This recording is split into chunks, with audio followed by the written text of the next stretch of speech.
Good afternoon. I'm Gavin Schrock. I'm a land surveyor for a large utility and consulting editor at GeoIgnite. I'm going to be spelling Jeff Zeiss, much deserved break for him in moderating for the balance of this afternoon and most of tomorrow. So the first after lunch speaker, we're going into another key aspect of the underground.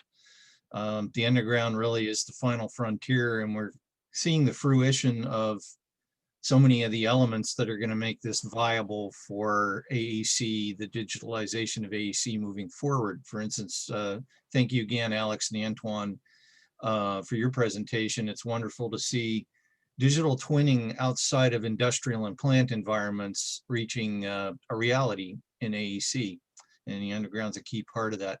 Other parts, we heard about policy from Rob Martindale, Colorado and now Montana mandating, and key technologies that are the other pieces of the puzzle, but standards as well. And really happy to introduce Jim Anspach. You're probably familiar with him, a global SUE expert, but in this context, the chair of the American Society for Civil Engineering, or ASCE, Group 38. The utility quality standards for underground assets, you're probably familiar with the ABCD. We all use those every day. And the 3821, sorry, the last one update was, about 20 years ago. 3821 is actually putting metrics on those quality levels, which a lot of us, would sort of develop when we're doing contracts. It's great to see this is going to be standard. Jeff, Jim, pleasure to have you here. And yeah, if you could go into 3821 for us. Thank you. Sure. Let me get the right screen here.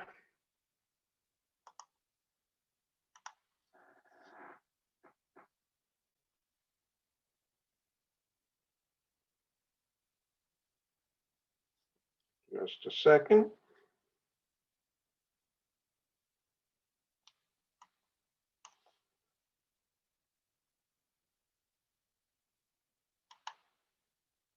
There. So are we on the right screen? You're seeing the PowerPoint? Yes, we are. Okay, thanks. Well, today we're going to talk about the updated ASCE 38.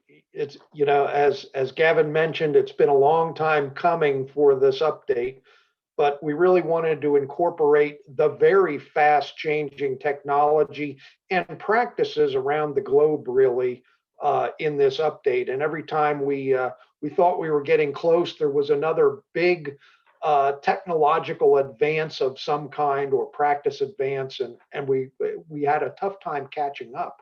But I think we're there now. I think we have a pretty robust new standard. It's not the same standard as the new utility as constructed standard is going to be, but it's certainly related. So in March of this year, the ASCE 38 update achieved a significant milestone by passing its committee ballot unanimously, by the way, and it was also approved by the three necessary ASCE entities, that being the Standards and Publications Council, the Utility Engineering and Surveying Institute Board of Governors, and the parent organization, ASCE Codes and Standards Division, which maintains its standards in accordance with ANSI standards. The draft standard is now with the Publications Department of ASCE, and it's being prepared for a 45-day public comment period. So that will be coming shortly. After addressing those public comments, ASCE is going to prepare the final version of that in accordance with the Library of Congress criteria, and publish the standard as ASCE 3821. So How is that related to ASCE's new as constructed standard that's coming?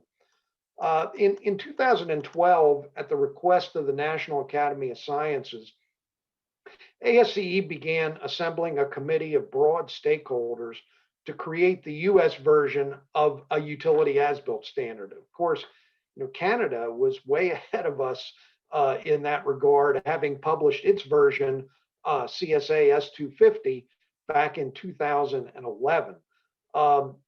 Which, by the way, I've heard has been reauthorized and issued now as CSA S-250 2021.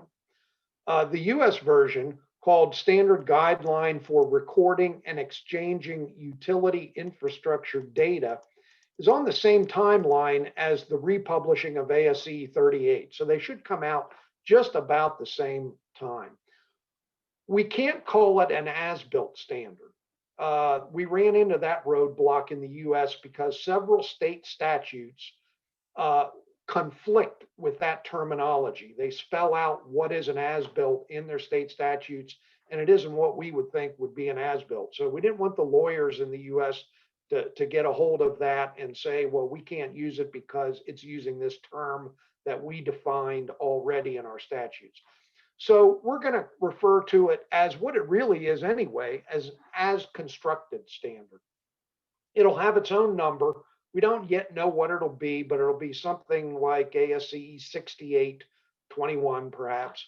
And the idea is that using both standards, every underground and above ground utility segment that's depicted could have either a utility quality level, if we're using ASCE 38 for that stuff that's already covered up in the ground, or a utility accuracy level using the as constructed standard. And all of these are established on a project by project basis. We've been very careful with our harmonization efforts with standards organizations like ASCE, CSA, and OGC, so that there's no apparent conflicts with these standards. They're all out there. They all serve an important purpose to particular stakeholder groups, and they are developed with an intent to harmonize. So the original 2002 version of the SUE standard was relatively short. It had 20 pages. The standard was basic, and it was written in terms that left it open to interpretations that the committee didn't really intend. Concepts were new, the practice was evolving. Leaving the standard very basic was purposeful, and it was intended to accommodate innovation and allow best practices to emerge. What we didn't expect was the dramatic impact that the emergence of the contract locating industry and the fiber optic installation boom and bust would have on this new engineering standard. The pipe and cable locators and the vacuum excavation equipment that was employed by one-call locators and HDD contractors, it looked just like some of the equipment we use for a subsurface utility investigation. And so all of a sudden, and it's still happening today, they thought they were engineers because they had a vacuum machine. And we use that vacuum machine in subsurface utility engineering in some fashion. Even some engineers thought the standard was nothing more than a glorified one-call design ticket, leaving quite a wide range of practices that evolved over the years.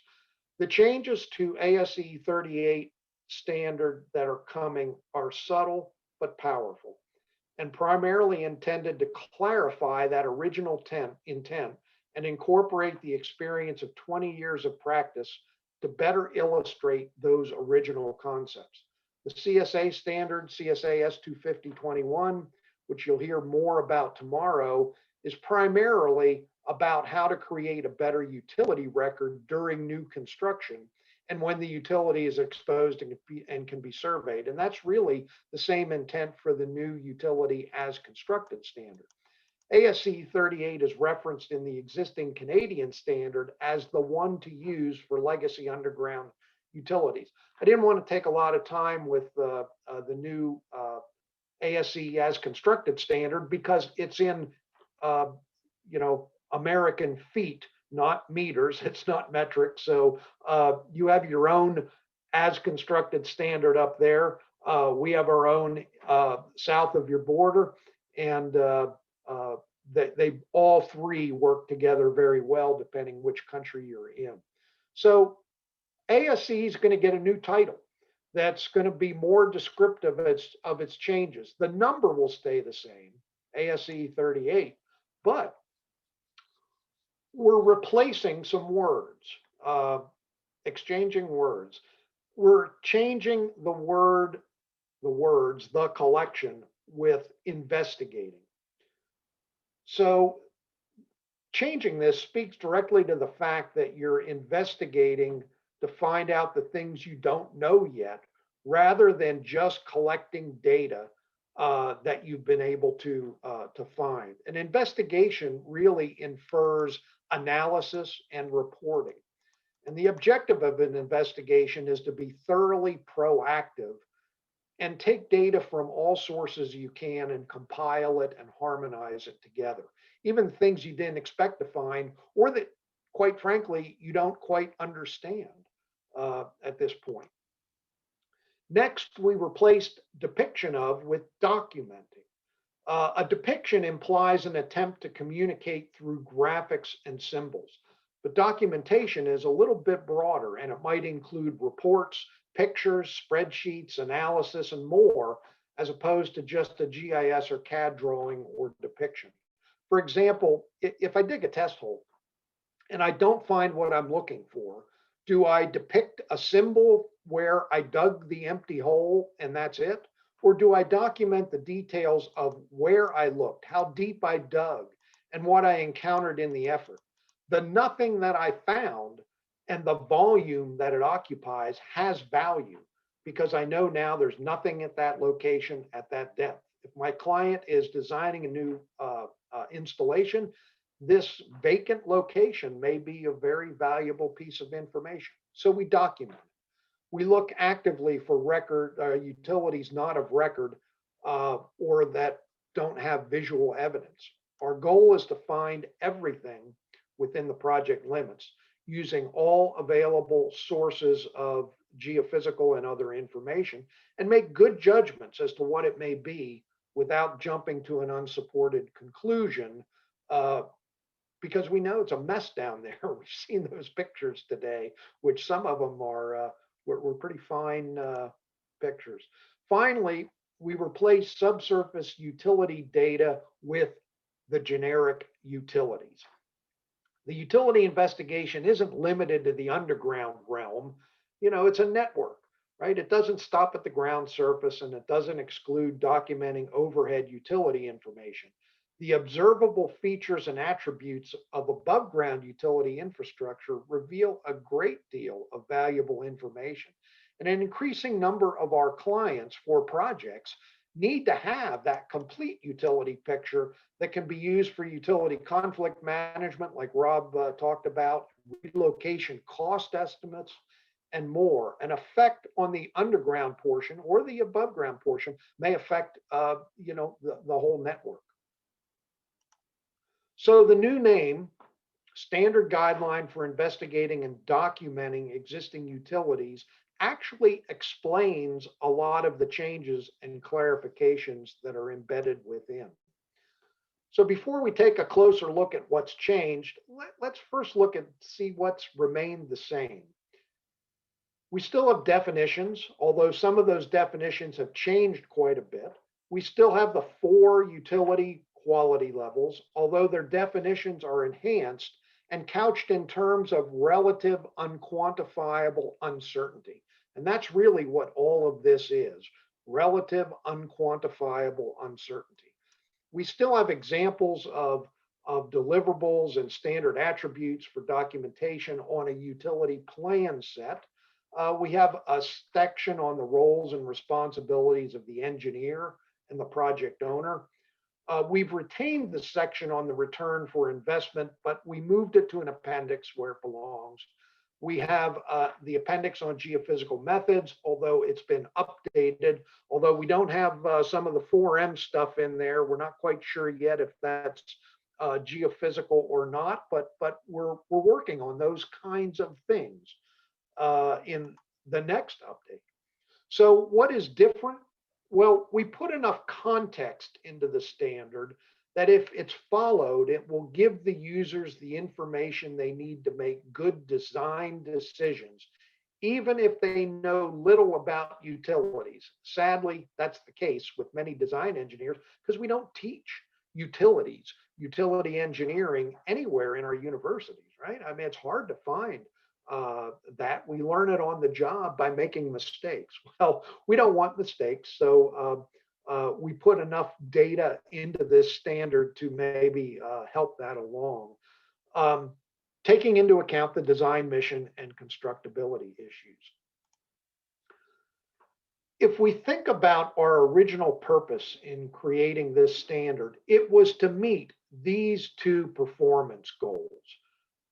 How can we provide enough information during design so as to have minimal utility related issues? And how can we protect engineers, project owners, utility owners, and the public against any kind of utility related claim which might arise throughout that project development and delivery process, right? So in this version of the standard, we specifically spell them out so the users of the standard can keep their actions in focus as to why they're using the standard in the first place. This is what we want to do. We're also saying that ASCE 38 is a combination of a prescriptive standard and a performance standard.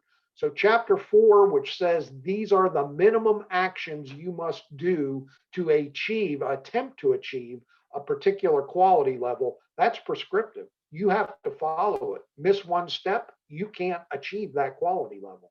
As a performance standard, it describes that significant professional judgment exercised to determine the appropriate timing and sequencing and location and scope of a utility investigative effort to achieve that goal of reduced utility issues during project delivery. So, you know, in 30 minutes, I don't have much time to go over all the changes. We have a 40-hour class for that at ASCE, but let's look at how the definitions have changed to reflect this concept using utility quality level as many of the changes.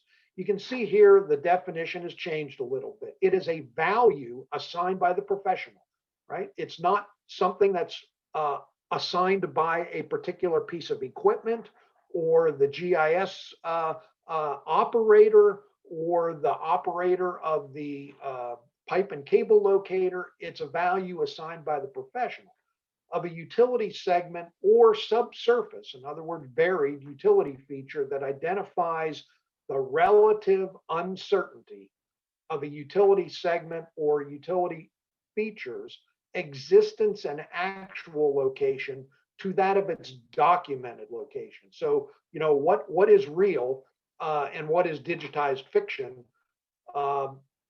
that's the definition of a utility quality level. But in the definitions, and we have a lot of them, we also have additional context in these definitions, because what we found in the past was people will cut and paste these definitions that are written in the standard, rearrange the words, rearrange the commas, change the words out, and you end up with something that is completely not the original intent. So we put some additional context in there so to hopefully clue people in that this is some additional meaning here. And for the case of a utility quality level, we're saying that value is judged and assigned based on the source, the precision, the consistency, the collection methods, and the interpretation of the data put into context with information from other sources in the possession of the professional at that point in time. So we're saying, you know, just because you're gathering some information, you can't ignore all the information you're getting, right? So you put it all together, and this is where the new technology, like 4M Analytics has, that's additional information. We may have an existing digital twin That's existing information. And we really have to bring all of that information together at a particular point in time when we're assigning that utility quality level. We're also saying that that utility quality level is valid for that segment or feature for a specific project for a specific time period. And this is very important concept. These utility quality levels were not meant to live forever. Things change during a project. And we assign that quality level maybe at the 10% stage. At the 90% stage, that utility quality level, maybe even the utility, may not even exist there anymore, or it may be abandoned. So the attributes along with the quality levels could change. And that's one of our big problems, I think, in our industry, the utility industry, is we have a lot of data. We're getting more and more data. Who's going to keep it all current? There's a lot of junk data out there, and how do we evaluate that? So quality levels were specifically for designing a project. That doesn't mean you can't retain that quality level in a GIS database, say, you know, like Prince, right? This is the quality level formerly known as QLD, but it's really not QLD anymore, or QLC or B. It's just a utility segment that has this data associated with it. So we've also added significant amounts of commentary. And here's an example. Under the explanation of utility quality levels, we say that there are 4. And the commentary for that general comment is that projects benefit most when they proceed simultaneously or close to it with a record search, a visual site search, and a geophysical search, with subsequent survey of that data, the designations and utility features within the project limits to attempt to achieve quality level B status for utilities that are within the scope of work and for unknown and non-documented utilities. And this is one of the misperceptions of ASCE 38 in the past, was everybody thought by having a quality level DCBA, it inferred we had to do first D, and then we would move up to C, and then we would move to A or B and then A. But in reality, you can do it in any order you want, and it's actually more efficient, as Colorado is doing it, is, hey, let's skip the foreplay and move right to quality level B and an attempt to achieve it. And what can't be achieved at quality level B gets depicted at documented at a lower quality level that was achieved. So here's a graphical depiction to summarize that process of the professional in responsible charge that's receiving information, processing it, and applying professional judgment to produce the deliverable outputs from the utility investigation. The graphic isn't in the standard, but it really explains the intent of the investigative and documentation process. The client starts out with a project, and there's a certain amount of project data. That project data might include that digital twin, or at least past project records in the area, geotechnical information, a topo survey. It may have any or all of that. And what happens is that data is discussed with the client, and the engineer develops a scope of work based upon their professional judgment, the client's needs, and that project data. And based again upon that scope of work, then you start to get inputs to the utilities, right? And we have 4 main parts, main classifications of inputs. We've got existing data, we've got visibly apparent data, we've got inferred data from geophysics, and we've got actual data when we expose it. And so we take all of these inputs, and the professional engineer synthesizes all of that, goes through the standard, says, this is what I achieved, this is what I did on a particular utility segment, and creates outputs.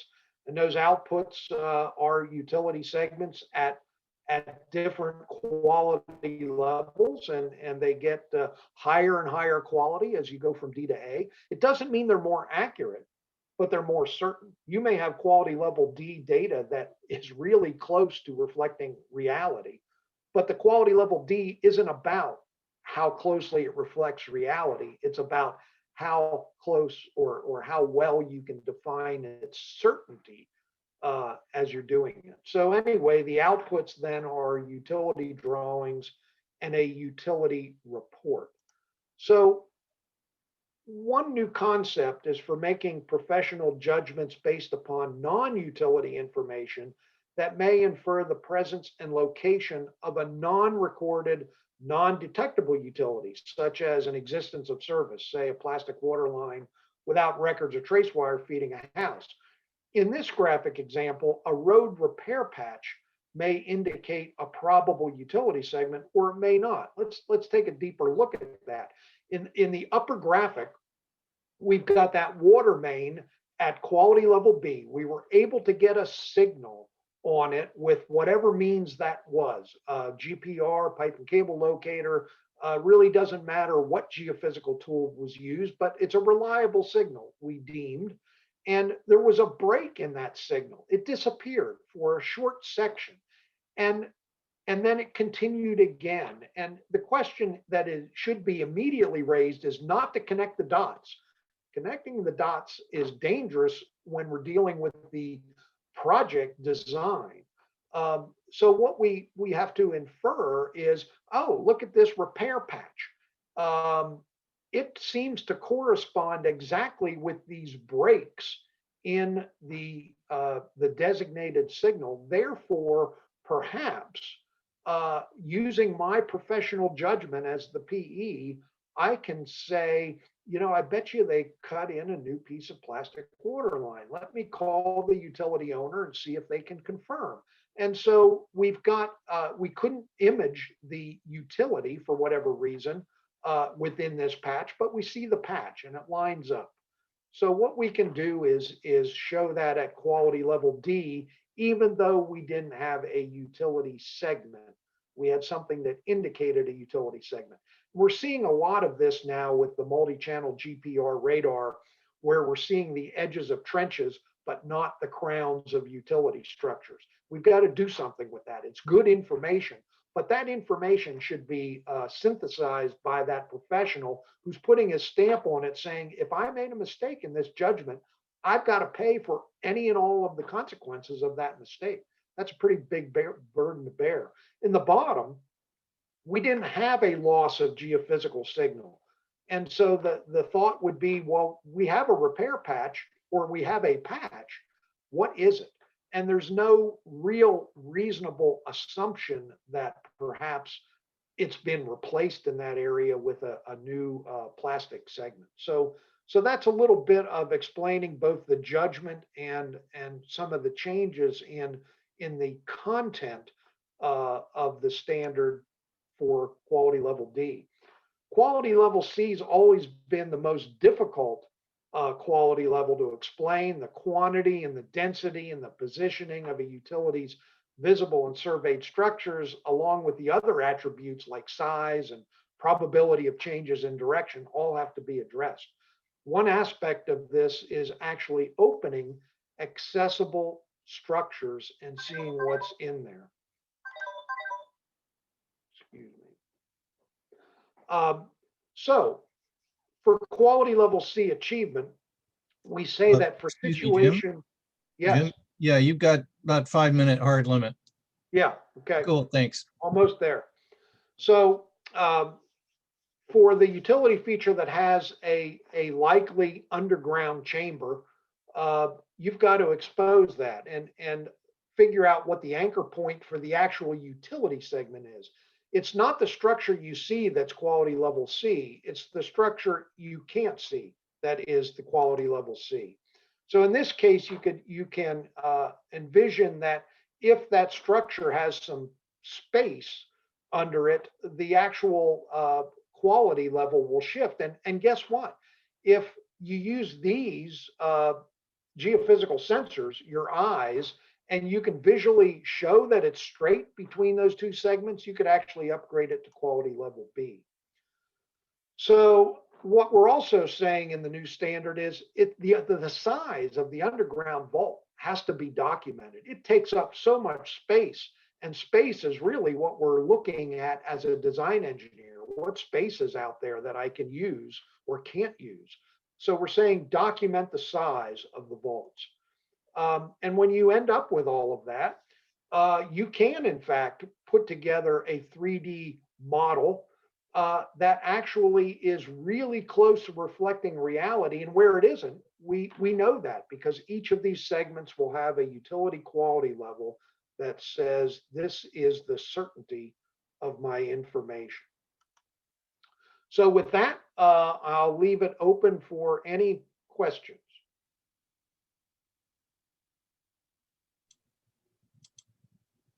Thanks, Jim. Yeah, thanks for drilling down deeper into that. No pun intended. Yeah, I don't know, the new wave of visualization and asset management tools and digital twinning are hungry for more attribution. So I'm really glad to see not only in the ASCE, but some of the other standards developed in different countries that are addressing that. So question, it was about who were like the stakeholders involved, examples of stakeholders involved in crafting this new wording. Well, the stakeholders were a balanced committee. We had about 25, 26 members. They included utility owners, federal and state regulatory agencies, engineers, utility owners, academia.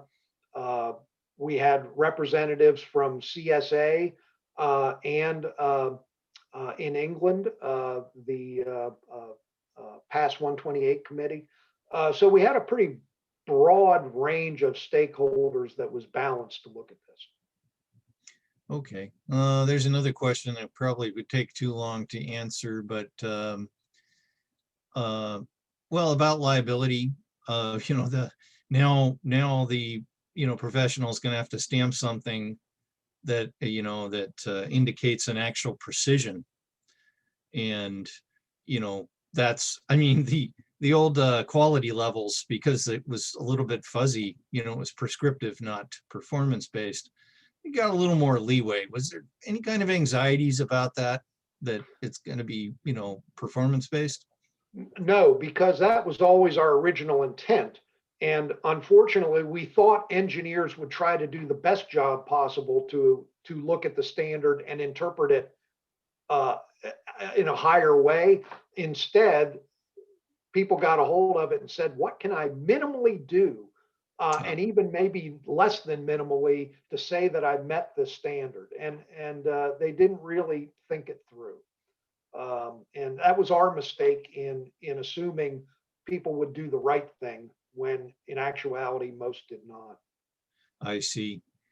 Well, the stakes are getting higher. Hey, Jim, thank you again. I hope you stick around. There may be other questions along the way. We're going to wrap it for now and give everybody the break. We need to be back at 1/4 past the hour. Thank you again. Thank you.